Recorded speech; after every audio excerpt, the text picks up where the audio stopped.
My dear brothers and sisters, அன்பார்ந்த சகோதர சகோதரிகளே, the President நிறுவனத்தினுடைய ஸ்டடி இந்தியா ப்ரோக்ராம் அதை இன்று திறந்து நம்முடைய மாணவர்களுக்கு அர்ப்பணிப்பதில் மிகவும் பெருமை அடைகின்றேன். I feel very privileged to inaugurate the Study India program that is part of the President group today, and from today it is going live, and any student who wants to study in India can use the website and start getting in touch with you, and he can start getting into an university in India. I feel very great and privileged to do that. இந்த அரங்கத்தில் இருக்கக்கூடிய தலைவர்கள், குறிப்பாக எங்களுடைய கட்சியினுடைய துணைத் தலைவர், a very senior politician. His father was an MLA and he was an MLA, and a very big political family. During our independence they were part of that struggle. Later post independence, when he was a young boy, Anna A.G. Sambath was pulled into the Tamilnadu politics, Indian politics. From there he had a long political journey. ஒரு பெரிய அரசியல் பாரம்பரியமிக்க குடும்பத்திலே பிறந்து கிட்டத்தட்ட பெரிய அரசியல் பயணத்தில் இதுவரை தன்னுடைய காலத்தை கடந்து வந்து இப்பொழுது பாரதிய ஜனதா கட்சியில நம்முடைய மாநிலத்தினுடைய துணைத் தலைவராக இருக்கக்கூடிய அண்ணன் ஏஜி சம்பத் அவர்களே, எங்க இருக்கக்கூடிய எங்களுடைய மூத்த தலைவர், பெரிய வழிகாட்டி அண்ணன் சக்கரவர்த்தி அவர்களே, எங்க இருக்கக்கூடிய எங்களுடைய மாவட்டத்தினுடைய தலைவர்கள் அருமை அண்ணன் மனோகர் அவர்களே, அருமை அண்ணன் காளிதாஸ் அவர்களே, எங்களுடைய மாநிலத்தினுடைய செயலாளர் அருமை அக்கா சுமதி வெங்கடேஷ் அவர்களே, இந்த நிறுவனத்தை நடத்தக்கூடிய பேர் வந்து பார்த்தீங்கன்னா இளைய பாரதி, ஆனால் முதிய பாரதி மாதிரி ஒரு அறிவு இருக்கக்கூடிய இளைய பாரதி அவர்களே, இங்கே இருக்கக்கூடிய நண்பர்களே, பத்திரிகை நண்பர்களே, the richest country in the world is the United States of America, USA. The average per capita income of a US citizen is about $70,000. If you take the American citizen, if you examine very carefully, the top American citizen who earns close to $1 lakh as a per capita income is an Indian origin person. Then comes the American Jewish, then comes the American white. So basically, in the best country in the world, the richest country in the world, the top percentile of the population in US, which is most educated, most successful and very rich, is a person who is born in India or whose father is born in India. That is the standard. So all the people who have belonged to that particular category have left our country in the last 50-60 years. They gone to US, which our Ilaya Bharati talked about, brain drain. They went and settled there, and they were able to contribute meaningfully to the American economy. Now what we are seeing is a miracle. We are seeing a reverse brain drain. So whatever brains have left India, we are seeing all those brains coming back to India in different contexts. If the father has gone to America, we are seeing their children coming back to US to study. The last statistics say 2021-2022, as Ilaya Bharati ji was telling, 1000 பேர் அமெரிக்காவிலிருந்து இந்தியாவுக்கு படிக்க வந்திருக்காங்க. 1000 people from US have come back to our country to study.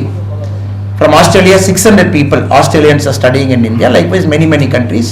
We have kids coming to our country and studying. That clearly shows where India is going at this point of time, where India is leading, where India is going, where India will go in the next 10-20 years.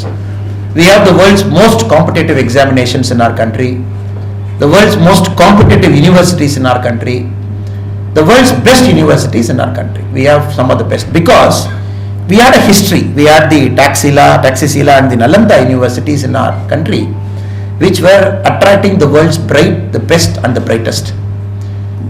History says when the Nalanda library was burned, the whole library was burning for 35 days. Can you imagine? When Nalanda library was burned, it was burning for 35 full days.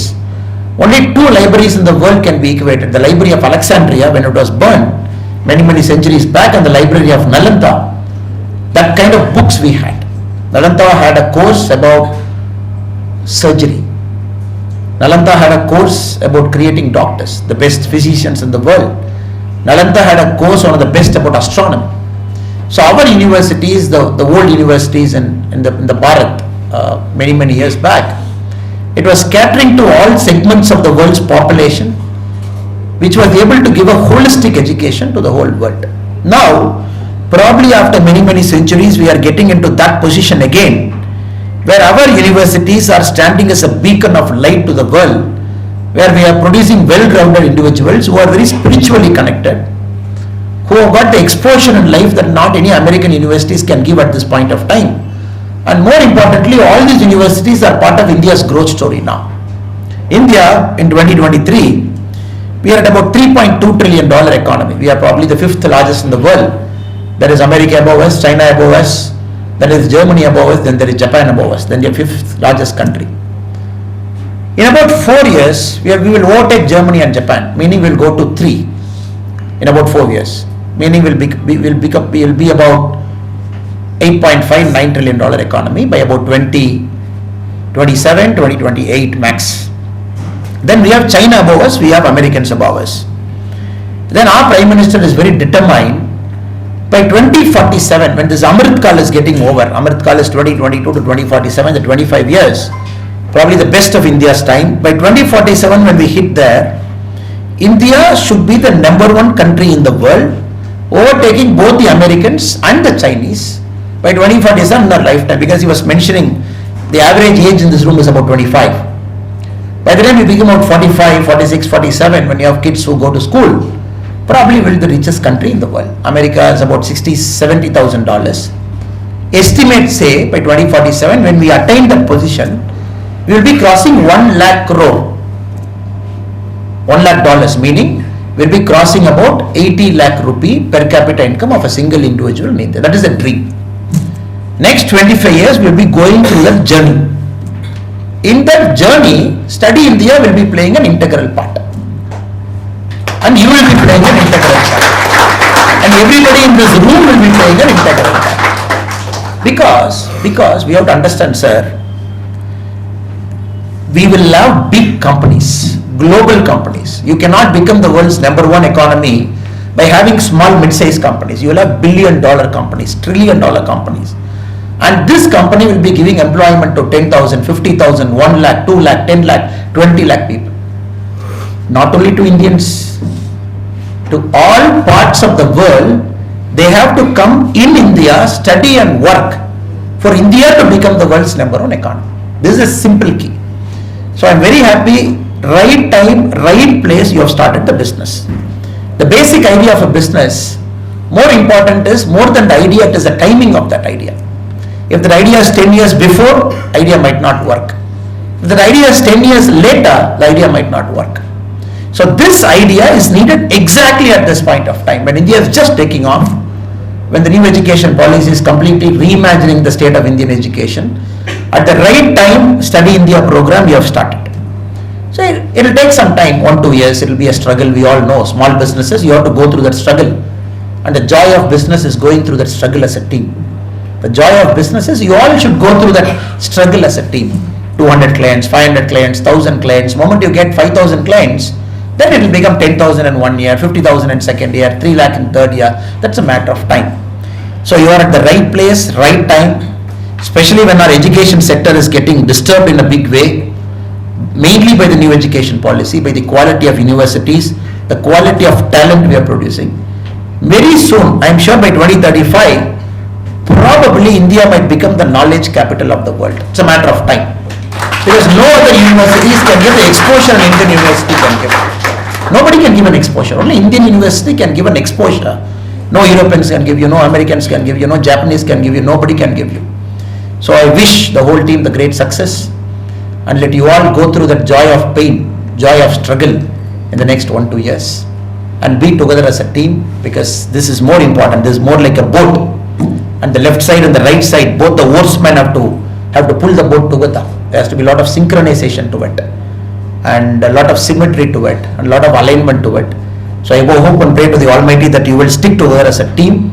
You will become a very big organization, very big organization. Any dream 20 years from now, when you look back at Preston 20 years from now, probably you should be $1 billion company. Anything below it is not acceptable. Anything below it is not acceptable. 100 million nahi chalega, 200 million nahi chalega. Anything below $1 billion, you have to understand with the way the country is growing, with the way the opportunities are opening up, with the way the industry is getting transformed, your target is to hit $1 billion revenue very, very, very soon.